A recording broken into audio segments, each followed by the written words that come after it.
இந்த பதிவில் நம்ம யாரை பற்றி பார்க்க போகிறோம் அப்படின்னா, இந்திய பெருஞ்சுவர் மிஸ்டர் டிபெண்டபிள், முன்னாள் கேப்டன், வைஸ் கேப்டன், பிளேயர் எந்த வரிசையில் இறங்கினாலும் நான் இந்திய அணிக்காக ஜெயிச்சு கொடுப்பேன் அப்படின்ற ஒரு நிலையை உருவாக்கியவர் திரு ராகுல் டிராவிட் அவர்களை பற்றி தான் பார்க்க போகிறோம்.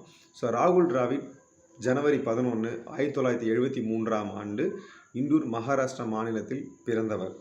அவங்க எப்போ பெங்களூர் குடி வந்தாங்க அப்படின்னாக்கா, டிராவிட் அவர்களுடைய தந்தை அவர்கள் பார்த்தீங்கன்னா ஒரு ஜாம் கம்பெனியில் வேலை செஞ்சுருக்காரு. ஸோ அவர் இங்கே பெங்களூருக்கு வேலை செய்கிற வர காரணத்தினால அந்த குடும்பம் அப்படியே பார்த்தீங்கன்னா பெங்களூருக்கு பார்த்தீங்கன்னா அப்படியே குடியேறுறாங்க. ஸோ எப்போ ஒரு கிரிக்கெட் ஆர்வம் ஆகுது அப்படின்னாக்கா, சிறு வயதுலேருந்தே டிராவிட் அவர்கள் அதிகமாக விருப்பம் பார்த்தீங்கன்னா கிரிக்கெட் போட்டிகளாக தான் இருந்திருக்குது.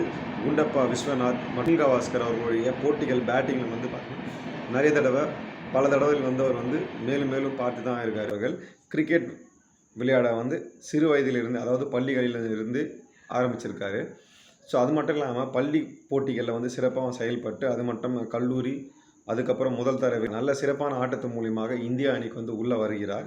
ஸோ முதல்ல எந்த ஆண்டு அவர் டிராவிட் அவர்கள் பார்த்து எந்த ஆண்டு ராகுல் டிராவிட் அவர்கள் முதல் சர்வதேச போட்டிகள் பங்கேற்கிறார் அப்படின்னாக்கா, ஏப்ரல் 3, 1996ஆம் ஆண்டு இலங்கைக்கு எதிராக தான் அவர் முதல் போட்டி விளையாடுறாரு, ஒரு நாள் போட்டியில். அதே வருஷம் 1996ஆம் ஆண்டு தான் டெஸ்ட் போட்டிகளில் இங்கிலாந்துக்கு எதிராகவும் அவர் களமிறங்குறாரு. களமிறங்கின முதல் டெஸ்ட் போட்டியிலே பார்த்தீங்கன்னா 95 ரன்கள் எடுத்து, அதே போட்டியில் தான் சௌரவ் கங்குலி 136 ரன்கள் அடிச்சிருப்பாங்க. ஸோ ஒரே போட்டியில் 2 டெபியூட்டான், அதாவது அறிமுக வீரர்கள் களமை இறங்கி சிறப்பான ஆட்டத்தை வெளிப்படுத்தியது குறிப்பிடத்தக்கது. ராகுல் டிராவிட் அவர்கள் 2020 சர்வதேச 2020 போட்டி 2011ஆம் ஆண்டு இங்கிலாந்துக்கு எதிராக களமிறங்குறாரு. அதுதான் அவர் பங்கேற்ற முதலும் கடைசியும் போட்டியும் தவிர, இந்த ரெக்கார்டை பார்த்தா இன்னும் யாருமே பண்ணல. அதே போட்டியில் அறிமுகமாகி அதே போட்டியில் விடைபெற்ற ஒரே வீரர் அவர் தான். ராகுல் டிராவிட் அவர்கள் பார்த்தா கிட்டத்தட்ட ஒரு நாள் போட்டிகளில் 344 போட்டிகளில் பங்கேற்று 10,889 ரன்கள் அடிச்சிருக்காரு. அதில் 12 சதங்கள் உட்பட 83 அரை சதங்களும் உள்ளடங்கும்.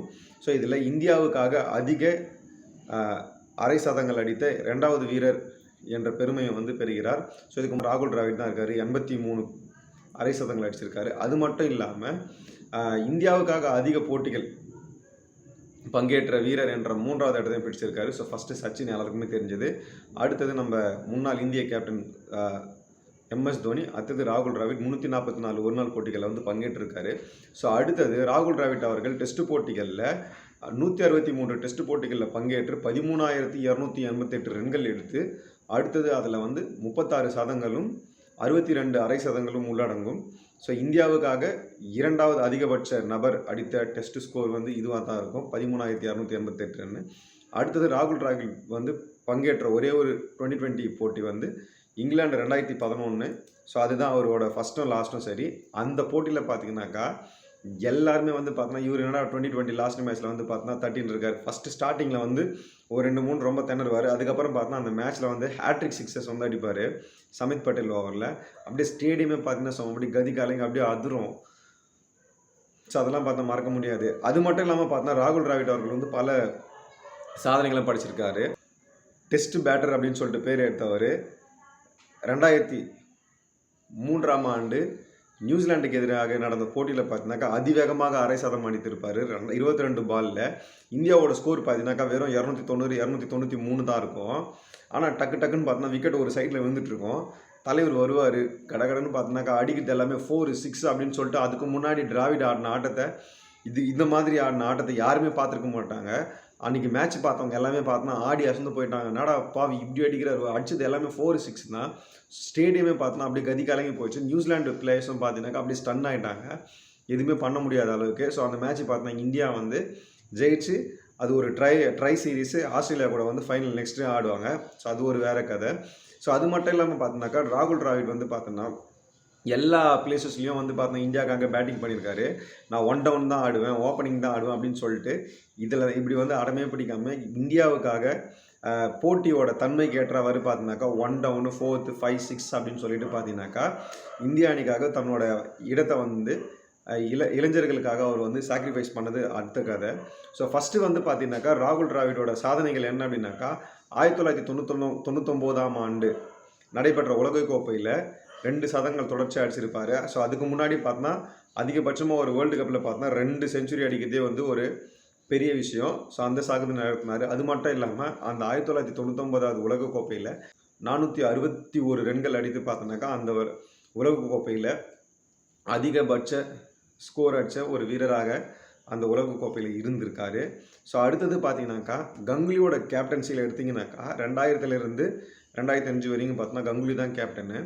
அந்த கேப்டன்ஷிப்பில் ஒரு டீம் அடித்த ஸ்கோர் எக்ஸாம்பிள் ஒரு 1000 ரன் அடிக்கிறாங்க அப்படின்னாக்கா ஒரு எக்ஸாம்பிள் தான் சொல்கிறேன். அதில் கிட்டத்தட்ட 60% ரன்கள் வந்து ஒரு தனிநபர் ஸ்கோர் வந்து டிராவிட் தான் அடித்தார். அதில் மொத்தமாக அந்த கிட்டத்தட்ட 2000லேருந்து 2005 வருஷம் வரைக்கும் பார்த்தோன்னா இந்தியா எவ்வளோ மேட்ச் ஆடி இருக்கோ அதில் சராசரியாக கிட்டத்தட்ட ஒரு 55% ரன்ஸ் வந்து பார்த்தோன்னா டிராவிட் பேட்டில் தான் வந்திருக்கு அப்படின்னு சொல்லிட்டு கங்குலியே சொல்லியிருக்காரு. ஸோ அது மட்டும் இல்லாமல் ஸ்டாட்ஸும் அதுதான் சொல்லுது.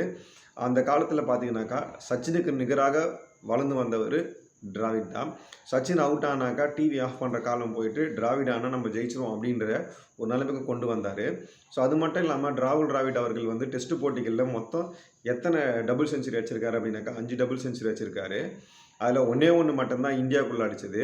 மற்றது எல்லாமே பார்த்தீங்கன்னாக்கா அதாவது இந்தியா தவிர்த்து பிற நாடுகள் பாகிஸ்தான், ஸ்ரீலங்கா, நியூசிலாண்டு, ஆஸ்திரேலியா அப்படின்னு சொல்லிட்டு அந்த மாதிரி தான் அடிச்சுட்டு வந்திருக்காரு. சரி, இதில் ஒன்று பார்த்தீங்கன்னா ராகுல் டிராவிடோட மறக்க முடியாத இன்னொரு இன்னிங்ஸ் இருக்குது ஒன் டேயில். அது மட்டும் இல்லாமல் 2007ஆம் ஆண்டு நடைபெற்ற இங்கிலாந்துக்கு, அதாவது இங்கிலாண்டில் நடந்துச்சு அந்த மேட்ச்சு.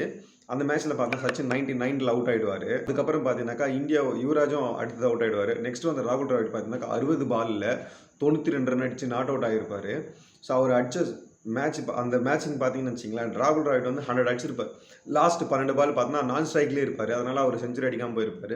ஸோ அவர் அடிச்சிருந்தானாக்கா அந்த காலகட்டத்தில் அவர் தான் ஃபாஸ்டஸ்ட் 100 அடித்த இந்தியனாக இருந்திருப்பார் அந்த பீரியடில்.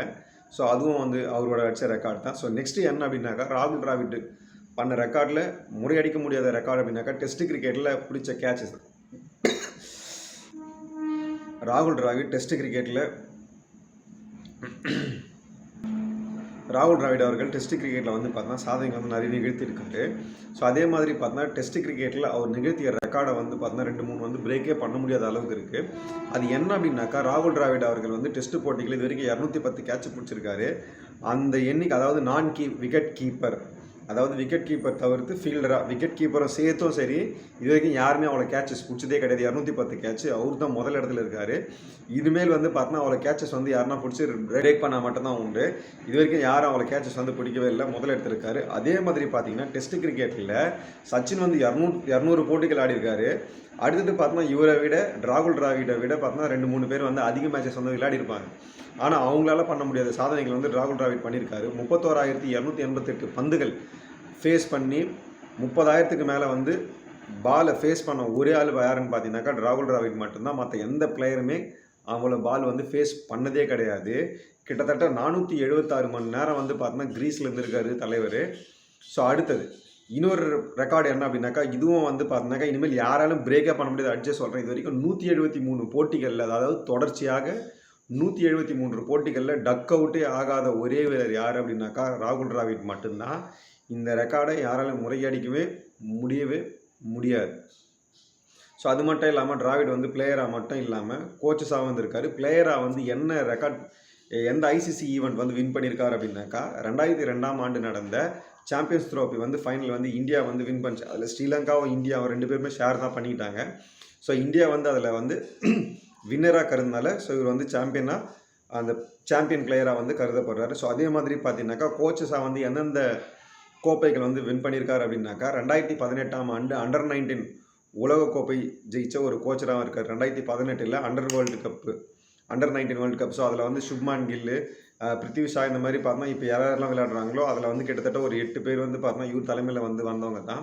ஸோ 2018ஆம் ஆண்டு உலகக்கோப்பை வந்து ஜெயித்தாங்க அண்டர்-19 வேர்ல்டு கப்பில். ஸோ அடுத்தது பார்த்தீங்கன்னாக்கா ஏஷியா கப்பு மென்ஸ் டீமில் சீனியர் டீமில். ஸோ அடுத்தது உங்களுக்கு நல்லாவே தெரியும் 2024 2020 உலகக்கோப்பையை வந்து லாஸ்ட்டாக ஜெயிச்சு அவரோட பயிற்சியை வந்து முடிச்சுக்கிட்டாரு.